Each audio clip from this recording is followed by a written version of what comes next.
الحمد لله الذي شرفنا على سائر الأمم برسالة من اختصه من بين الأنام بجوامع الكلم وجواهر الحكم. لا يخلق نبي ولا رسول بعده ولا أمة بعد أمته ولا شريعة بعد شريعته ولا كتاب بعد كتابه صلى الله تعالى عليه وعلى آله وصحبه وبارك وسلم. ما نطق اللسان بمدحه ونسخ القلم. أما بعد فأعوذ بالله السميع العليم من الشيطان الرجيم. بسم الله الرحمن الرحيم. يا أيها الناس قد جاءتكم موعظة من ربكم وشفاء لما في الصدور.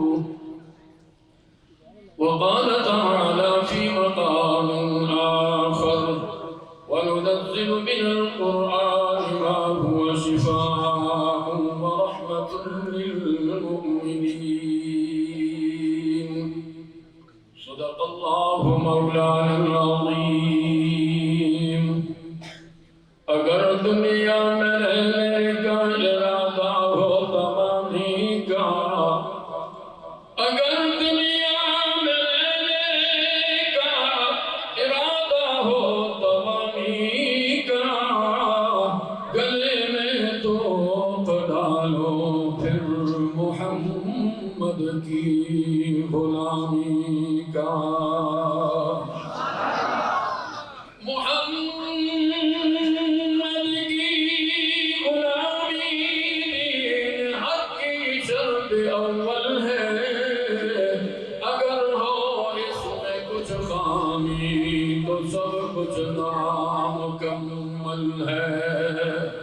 إن الله وملائكته يصلون على النبي يا أيها الذين آمنوا صلوا عليه وسلموا تسليما. اللهم صل على محمد وعلى آل محمد كما صليت على إبراهيم وعلى آل إبراهيم إنك حميد مجيد. اللهم بارك على محمد وعلى آل محمد كما باركت على إبراهيم وعلى آل إبراهيم إنك حميد مجيد.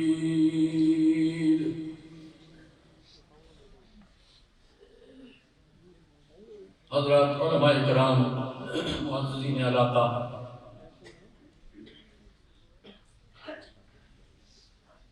محترم بزرگوں، بھائیوں، دوستوں،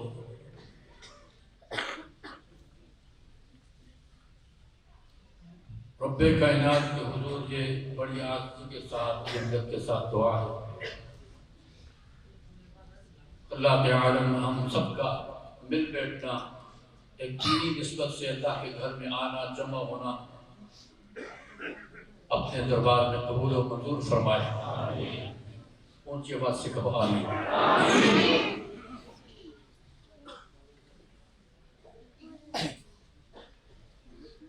حضرت مولانا قاضی حبیب الرحمان صاحب کے زیر نگرانی آج کا یہ اجلاس ہوا. اللہ ان کی صحت میں، علم میں، عمل میں برکت عطا فرمائے. بڑے ہیں، بزرگ ہیں. حضرت مولانا قاری عطا الحق صاحب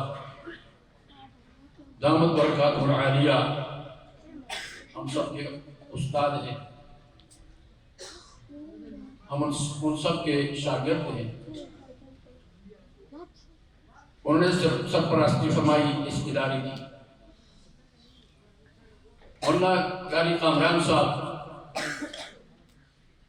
بڑی محنت سے الحمدللہ اس ادارے کو آگے بڑھا رہے ہیں۔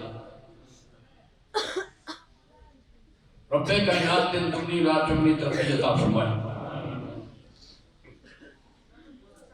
ان بچوں کو خصوصی طور پر مبارکباد پیش کرتا ہوں۔ محنت ان کی ہے، کوشش ان کی ہے، اللہ اپنے دربار میں ان کی محنت کو کوشش قبول فرمائے۔ معمولی بات نہیں ہے بھائی، عام کوئی کتاب ہو، کوئی آدمی اس کو 10 صفحوں پر مرتب کتاب کو یاد نہیں کر سکتا،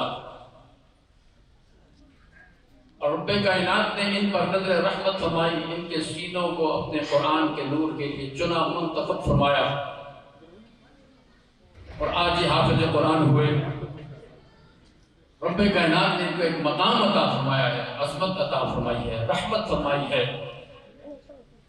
میں ان کے والدین کو بھی مبارکباد پیش کرتا ہوں، بالخصوص اس ادارے کے اساتذہ جنہوں نے محنت فرمائی، وقت دیا، ان کو پڑھایا، ان کو بھی مبارکباد پیش کی جاتی ہے۔ اس سال الحمدللہ اس ادارے میں تقریباً 60 کے قریب بچوں نے حفظ کیا، ناظرہ قرآن پاک پڑھا۔ بہت بڑی ترقی ہے۔ آج لوگ کہتے ہیں دینی ادارے کیا دیتے ہیں؟ یہود و نصارہ کا پروپیگنڈا چل رہا ہے، یہودیوں کا، عیسائیوں کا، دین دشمنوں کا پروپیگنڈا چل رہا ہے۔ یہ مدارس سے کیا ملتا ہے؟ بدبختو، تم نے سروے صحیح نہیں کیا، صحیح نہیں سوچا۔ مدارس کیا دیتے ہیں؟ ان چٹائیوں پر بیٹھ کر پڑھنے والے ان بچوں میں سے مدارس نے مفتی محمود جیسا ہیرا عطا کیا ہے۔ مدارس کیا دیتے ہیں؟ مدارس سے تبلیغی جماعت کے سربراہ مولانا الیاس رحمہ اللہ تعالی پیدا ہوئے ہیں۔ حسین احمد مدنی جیسے ہیرے،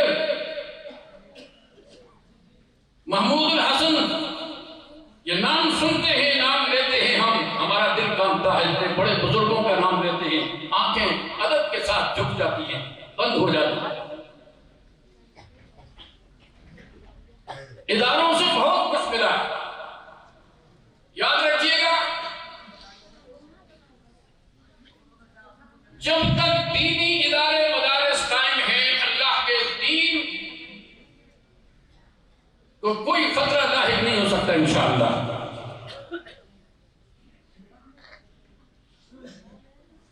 دین پھیلتا ہے اداروں سے، مدارس سے۔ آپ سے درخواست ہے، مدارس کا تعاون کریں گے انشاءاللہ، تمام مدارس کا تعاون کریں گے، اللہ کے تعاون کو قبول فرمائے۔ ایک حافظ قرآن بنتا ہے، پڑھتا ہے، قرآن سینے میں محفوظ کرتا ہے، اس پر صرف مدارس والوں کی محنت اور سوچ نہیں ہوتی، علاقے کے وہ تمام مسلمان جو آپ یہاں بیٹھے ہیں، آج کی اس خوشی میں آپ شریک ہوئے ہیں، میں دل سے دعا کرتا ہوں رب کائنات آپ کو اپنی اولاد کی اطاعت دیکھنا نصیب فرمائے، اور آپ کی اولاد کو رب اسی طرح حافظ قرآن بنائے۔ ہاتھ بلند کر کے آمین کہو۔ اللہ ہماری دعاؤں کو قبول فرما، ہماری نسلوں کو اپنے دین اسلام کی خدمت کے لیے قبول فرما۔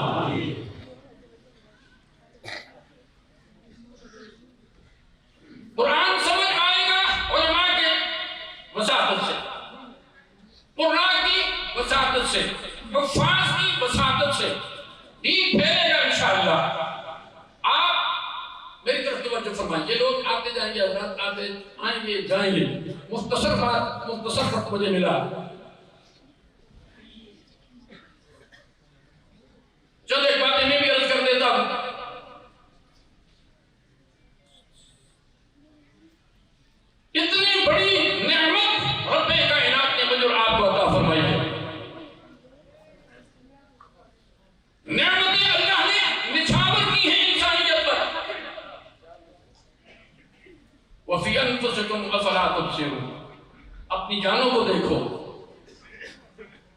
اپنی آنکھوں کو دیکھو، اللہ کی کتنی بڑی نعمت ہے. دل دماغ کو دیکھو، کتنی بڑی نعمت ہے. یہ دیکھنے والی آنکھ، سننے والے کان، بولنے والی زبان، چلنے والے پاؤں، پکڑنے والے ہاتھ، بولو یہ سب اللہ کی نعمتیں ہیں. اور ان سے بھی بڑی نعمت، اور یاد رکھیے یہ نعمت تو میرے اور آپ کے پاس ہے. مال و دولت، مکان، بینک بیلنس، گاڑیاں، کاروبار، ہم مسلمانوں کے پاس بھی ہے، لیکن ہم سے زیادہ پوری انسانیت پہ آپ نظر دوڑائیں، عالم کفر کے پاس ہم سے زیادہ ہیں یہ نعمتیں، ان کے پاس بھی ہیں. اللہ نے ان کو بھی دے رکھی ہے، وہ دین دشمن ہے، وہ کافر، یہ نعمتیں ان کے پاس بھی ہیں. لیکن اس پر میں اور آپ جتنا اللہ کا شکر ادا کریں کم ہے کہ ایک نعمت میرے رب نے ان کو نہیں عطا فرمائی. یہود و نصارہ، عالم کفر کو وہ نعمت نہیں ملی، وہ نعمت صرف مجھے اور آپ کو ملی ہے، وہ نعمت ہے ایمان کی نعمت. الحمدللہ، اونچی آواز سے کہو یہ نعمت ان کے پاس نہیں ہے.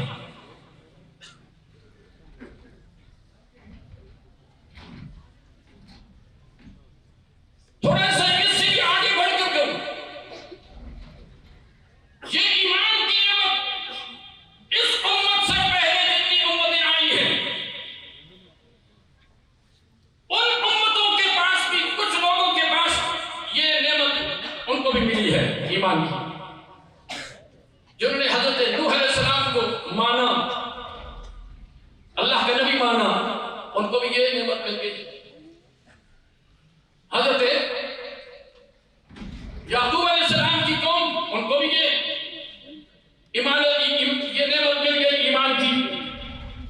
موسیٰ علیہ السلام کی قوم جنہوں نے مانا ان کو بھی ملی. عیسیٰ علیہ السلام کی قوم ان کو جنہوں نے مانا ان کو بھی یہ ایمان کی نعمت مل گئی. پھر اس امت کی خصوصیت کیا ہے؟ توجہ ہے آپ کی؟ بولو توجہ ہے آپ کی؟ پھر اس امت کی خصوصیت کیا ہے؟ یاد رکھیے گا، اس امت کو دو نعمتیں میرے رب نے ایسی عطا فرمائی ہیں جو سابقہ کسی قوم کو، کسی امت کو نہیں عطا فرمائی. اور وہ نعمت کیا ہے؟ نعمتوں میں، تمام نعمتوں میں، آسمانی کتابوں میں کتاب ملی اس امت کو، کتاب اللہ. آپ اور مجھے اللہ کا قرآن، کتابوں میں کتاب قرآن مجید ملا، اور نبیوں میں نبی محمد مصطفیٰ اللہ نے عطا فرمائے علیہ وسلم. اونچی آواز سے کہو، اور اونچی آواز سے. ایسے نہیں، ابھی مہمان خصوصی ابھی آگے بات کریں گے انشاءاللہ آپ سے، ان کے آنے تک میں آپ کو تیار کر رہا ہوں. اونچی آواز سے کہو صلی اللہ علیہ وسلم. یا اللہ ہمارے پڑے ہوئے درود پاک کو اسی وقت روضہ رسول میں پہنچا دے. آمین کہو. یا اللہ ہمارے درود پاک کو پڑے ہوئے درود پاک کو رحمت عالم صلی اللہ علیہ وسلم کے دربار میں پہنچا دے، اور ہم سب کی نصرت کا ذریعہ بنا دے. نے فرمایا، ایک قیمتی بات آپ سب کو بتا رہا ہوں. حضور علیہ السلام نے فرمایا، جو میرا مسلمان امتی صبح کے وقت اور شام کے وقت 11 مرتبہ مجھ محمد پر درود پاک پڑھے گا. آپ پڑھیں گے انشاءاللہ؟ وعدہ کرتے ہیں مسجد کو آباد کریں گے، 5 نمازوں میں آئیں گے، ہاتھ کھڑے کریں گے، قرآن پاک کی خدمت کریں گے، قرآن پاک کی تلاوت کریں گے، سب میں نبوت کا کام کریں گے، صحابہ کی ناموس و عزت پر اپنی تن من دھن قربان کریں گے. یہ اللہ ہمارے اجتماعات کو قبول فرما. اللہ کے معلوم صلی اللہ علیہ وسلم نے فرمایا، جو میرا امتی صبح شام 11 مرتبہ صبح 11 مرتبہ شام مجھ محمد پر درود پاک پڑھے گا، میں محمد بشارت دیتا ہوں دنیا میں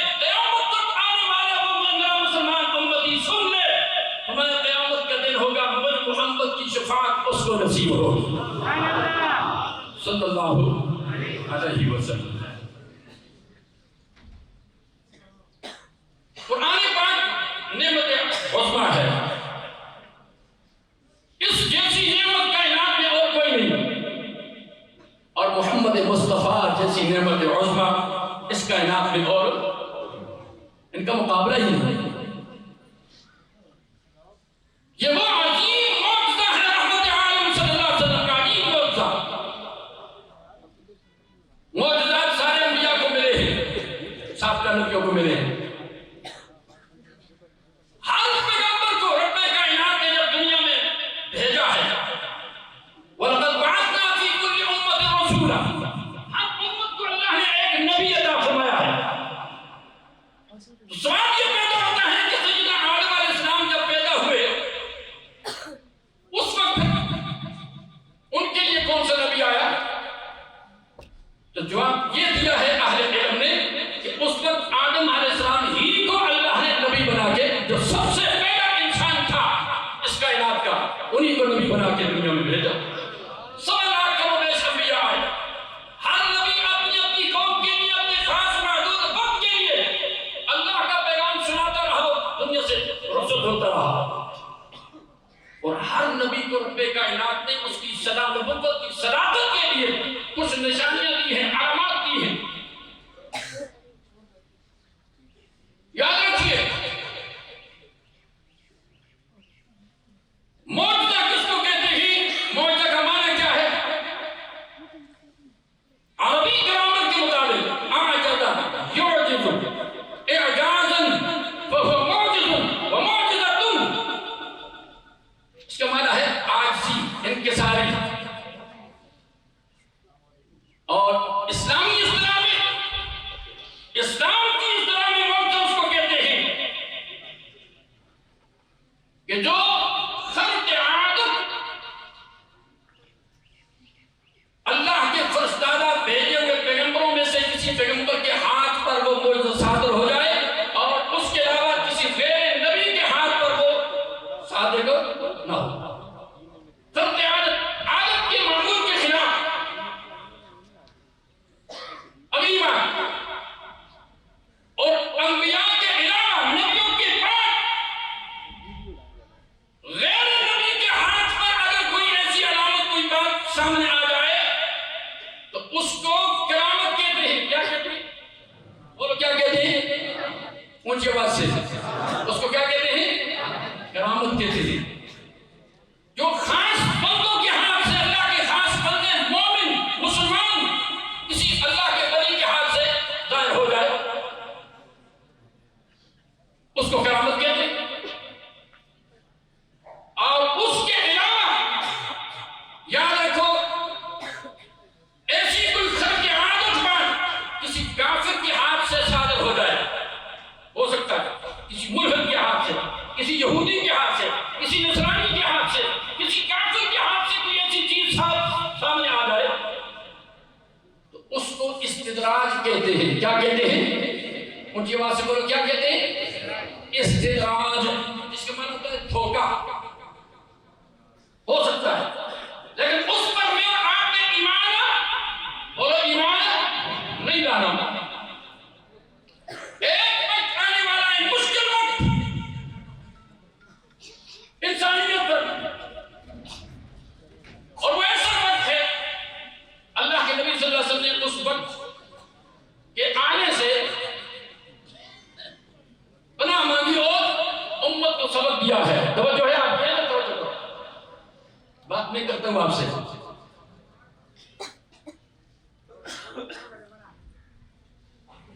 ایک وقت آئے گا، اللہ ہم سب کی حفاظت فرمائے اس وقت کے آنے سے. دجال کا ظہور ہوگا. دجال کافر ہے، موٹے حروف کے ساتھ اس کے ماتھے پہ لکھا ہوگا کافر. اور جب وہ آئے گا تو بڑے مجمع سے، بڑے مجمع میں کسی ایک بندے کو اٹھائے گا اور اس بندے کو دو ٹکڑے کرے گا. حدیث شریف میں، بخاری شریف کی حدیث ہے، دو ٹکڑے کر کے پھر اس دونوں ٹکڑوں کو پھر ملائے گا اور کہے گا زندہ ہو جائے، وہ زندہ ہو جائے گا. کتنا مشکل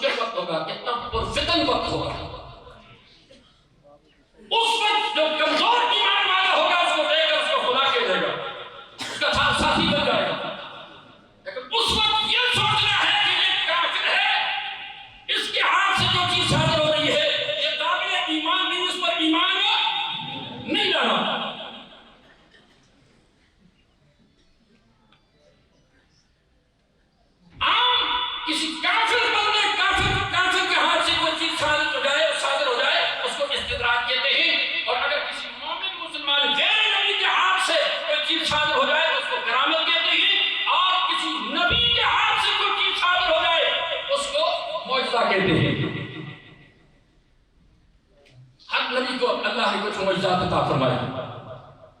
ابراہیم علیہ السلام کو معجزہ عطا فرمایا. نام سنا ہے ابراہیم علیہ السلام؟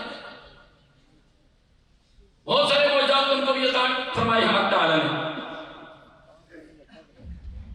تو ابراہیم علیہ السلام جس گھر میں پیدا ہوئے ہیں اس گھر میں ان کا نام بت گھر ہے. بت گھر بتوں کو پوجا ہی نہیں کرتا، بنا بنا کے بیچتا ہے. اس قال لأبيه آدم أتتخذ أصناما آلهة إني أراكم وقومك في ضلال مبين. اے ابو آپ کو تو میں دیکھ رہا ہوں، آپ یہ خود اپنے ہاتھوں سے بت بناتے ہیں اور ان کو اپنا خدا بناتے ہیں. اور یاد رکھیے ہر نبی کو جتنے معجزات اللہ نے عطا فرمائے اس وقت ماحول کے مطابق اللہ نے عطا فرمائے. ماحول میں جو کچھ جانا عروج میں تھا اس کی نفی کرنے کے لیے، مٹانے کے لیے اللہ نے پیغمبر کو اس وقت کے ماحول کے مطابق معجزات عطا فرمایا. ابراہیم علیہ السلام کا وہ وقت علم کیمیا اس وقت آسمانوں سے وہ باتیں کرتا تھا. یہ نہیں ہے کہ ابراہیم علیہ السلام کی قوم علم سے نوازش کی جاہل تھے، نہیں، بڑے پڑھے لکھے تھے. وہ علم فلکیات کو جاننے والے تھے.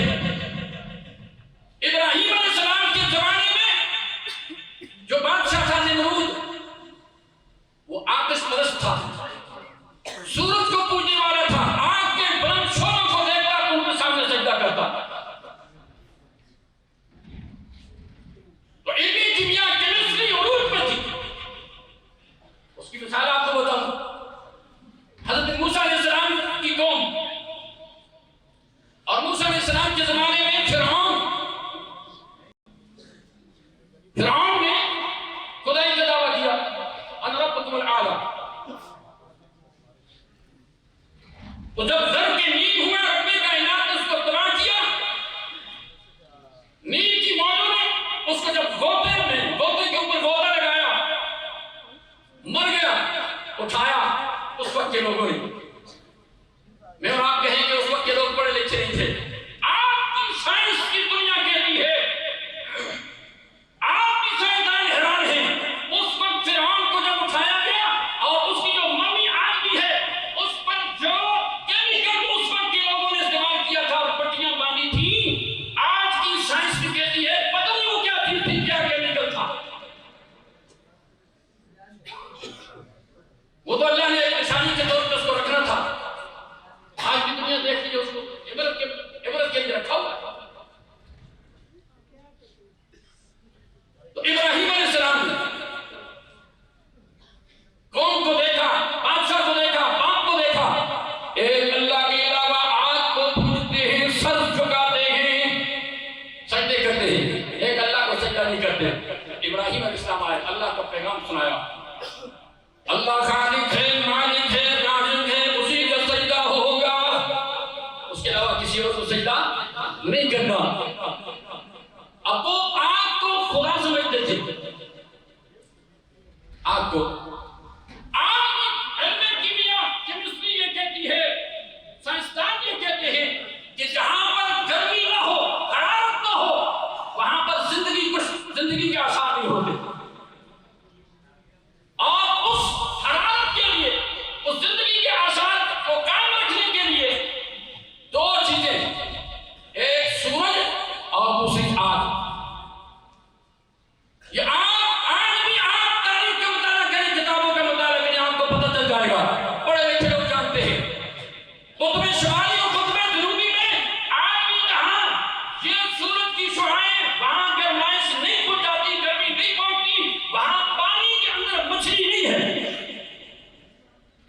کتابیں کہتی ہیں اسی لیے کہ وہاں سورج کی شعاعیں گرمائش نہیں پہنچتی، اور گرمائش یہ زندگی کے لیے بنیاد ہے.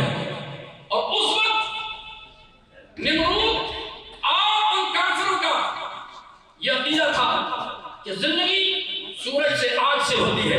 پھر اس کو انہوں نے اپنا خدا سمجھنا شروع کر دیا. تو ابراہیم علیہ السلام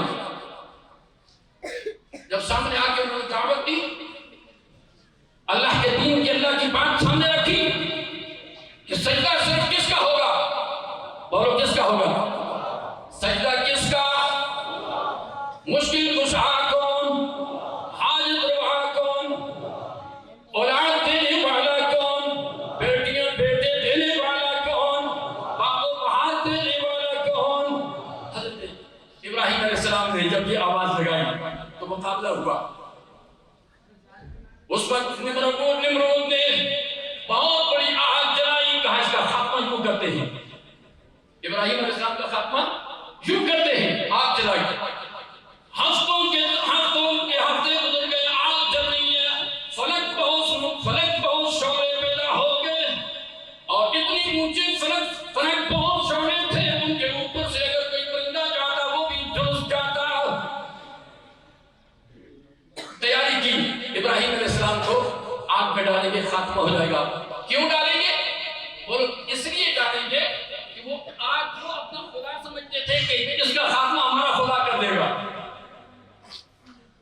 ہمارا خدا اس کا خاتمہ کر دے گا. آگ میں سے ڈالیں گے. تیاری ہوئی، ابراہیم علیہ السلام کو اٹھایا اور یاد رکھو اللہ کے پیغمبر کو بالکل برہنہ کر دیا، کپڑے اتار دیے، جسم پر کوئی ایک کپڑا بھی نہیں. ابراہیم علیہ السلام کو ننگا کر کے اس چیخے میں ڈال دیا، فلک بہت شعلوں میں ڈال دیا. کئی دن گزر گئے، انہوں نے کہا ایسے چھوٹ ہو جائے گی، خاتمہ ہو جائے گا، ہم فارغ ہو جائیں گے. کچھ دنوں کے بعد رب کائنات نے یہ معجزہ عطا فرمایا. قرآن پاک کے میں قُلْنَا يَا نَارُ كُونِي بَرْدًا وَسَلَامًا عَلَىٰ إِبْرَاهِيمَ. قُلْنَا يَا نَارُ كُونِي بَرْدًا وَسَلَامًا عَلَىٰ إِبْرَاهِيمَ. اگر کہنا ہے تو اونچی آواز سے کہو، نہیں تو خاموشی سے جو بات سمجھ آیا تو پھر کہو سبحان اللہ. یا نار کونی بردًا وسلاما علی ابراہیم. رب کائنات نے فرمایا میرے پیغمبر اپنی زبان سے کہو، قلنا ہم نے کہا، کس نے کہا؟ اللہ نے. یا نار کونی، اے آگ ہو جا بردًا وسلاما، ٹھنڈی ہو جا، ایسی بھی ٹھنڈی نہ ہو کہ میرے پیغمبر ابراہیم کو تکلیف ہو. بردًا وسلاما، سلامتی والی ہو جا، سلامتی والی ہو جا. میرے پیغمبر کا ایک بات بھی بیکار نہیں کرنا. اور معجزہ ظاہر ہوا. رب تعالیٰ یوں بھی کر سکتے تھے، آسمانوں سے بارش بھی برسا سکتے تھے، ہواؤں کے جھونکے بیٹھ کے اس آگ کو ختم کر سکتے تھے، لیکن پھر ابراہیم کا معجزہ تو نہ ہوتا. رب کائنات نے ایسا نہیں کیا. آج تمہارا تو میری مخلوق ہے. یا نار کونی بردًا وسلاما علی ابراہیم، میرے ابراہیم پر ٹھنڈی اور سلامتی والی ہو جا. تو جب ابراہیم علیہ السلام کچھ دنوں کے بعد وہاں سے نکلے، آگ سے نکلے باہر، تو سمجھ گئے کہ یہ کوئی عام بندہ نہیں ہے، اس کے ساتھ اب ٹکر نہیں دی جا سکتی. تفاسیر میں لکھا ہے پھر انہوں نے حضرت ابراہیم علیہ السلام کو تکلیف دینے کی بات نہیں سوچی. پھر ان سے یہ کہہ دیا کہ آپ ایسا کریں، اس علاقے کو چھوڑ دیں، علاقہ چھوڑ دیں. تو موت ایسی چیز ہے کہ جو خلق عادت ہوتا ہے، معمول کے خلاف ہوتا ہے، اور اگر پیغمبر کے ہاتھ سے صادر ہو جائے طاقت اللہ کی ہوتی ہے، ہاتھ پیغمبر کا ہوتا ہے. اور اس معجزے کو علامت کہا جاتا ہے پیغمبر کی صداقت کا. تو رب کائنات نے کتابوں میں کتاب مجھے اور آپ کو کتاب اللہ قرآن مجید عطا فرمائی، نبیوں میں نبی محمد مصطفیٰ عطا فرمائے علیہ وسلم. ہر پیغمبر کو معجزے عطا فرمائے، وقتی تھے، وقتی ماحول کے مطابق تھے. ہر پیغمبر کا معجزہ، پیغمبر دنیا سے رخصت ہوئے تو معجزہ بھی ساتھ چلا گیا. ٹھیک ہے. سلیمان علیہ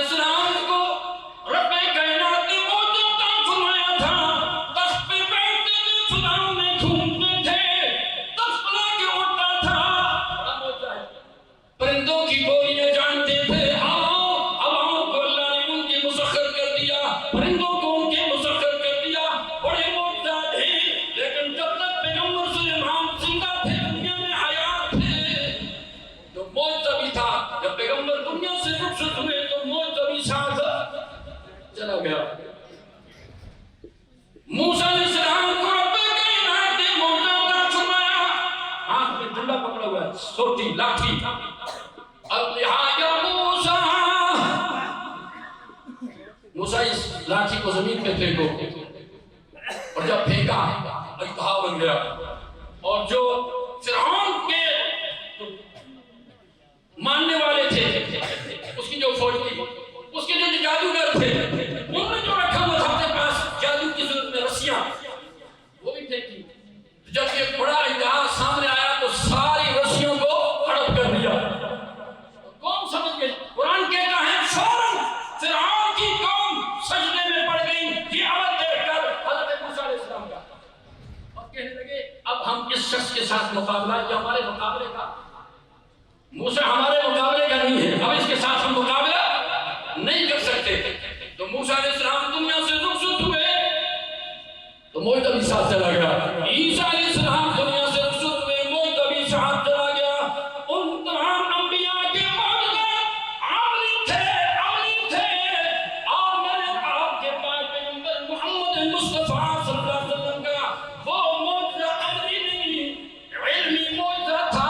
ایسا موجزہ یہ دنیا سے محمد مصطفیٰ تو چلے گئے لیکن موجزہ قیامت تک باقی رہے گا. قرآن پاک کی صورت میں اتنی عظمت والا پیغمبر, اتنی شان والا پیغمبر. تو جو ہے آپ کی بات ختم کرتا ہوں, آپ مہمان آنے والے ہیں, توجہ سے. اتنی عظمت والا پیغمبر, اتنی شان والا پیغمبر, قرآن نے ان کی شان بیان کی ہے, عظمت بیان کی ہے. ساری کائنات کے پیغمبر, سوالات کا مبیش انبیاء کے معجزات ایک طرف, سارے نبی, ساری کائنات محمد مصطفیٰ کے معجزے کی خاک کو بھی نہیں پہنچ سکتے. وہ مدینہ المنورہ میں اللہ نے, یا اللہ ہم سب کو مدینہ المنورہ کی عبادت نصیب فرما, زیارت عطا فرما, بیت اللہ کی زیارت نصیب فرما. یا اللہ بیت اللہ کے طواف نصیب فرما. ان کی آواز سے کہو آمین, اور ان کی آواز سے آمین. یا اللہ ہم سب کو وہاں جانے کی توفیق عطا فرما. اے اللہ ہم مولا کریم ہم کمزور ہیں اعتبار سے, مالی اعتبار سے, راستے ہموار کرنے والی تیری ذات ہے. یا اللہ ہم جتنے بیٹھے ہیں اس قرآن کی نسبت سے ہمیں حج بیت اللہ عطا فرما. تو قرآن پاک ایسا عظیم معجزہ ہے, ایسا عظیم معجزہ ہے. اس معجزے کا مقابلہ ساری کائنات کے پیغمبر مقابلہ نہیں کر سکتے. رب تعالی ہم سب کو کتاب اللہ اور سنت رسول اللہ کے مطابق اعمال نصیب فرمائے. میں زیادہ وقت آپ کا نہیں لیتا, ہمارے مہمان الحمدللہ تشریف فرما ہو چکے ہیں. انشاءاللہ تفصیلی بیان, تفصیلی گفتگو ان کی ہوگی, اور بڑی ترجمے کے ساتھ سننا ہے, بڑی محبت کے ساتھ سننا ہے. انشاءاللہ سب توجہ سے سنیں گے نا. وآخر دعوانا الحمدللہ رب العالمین.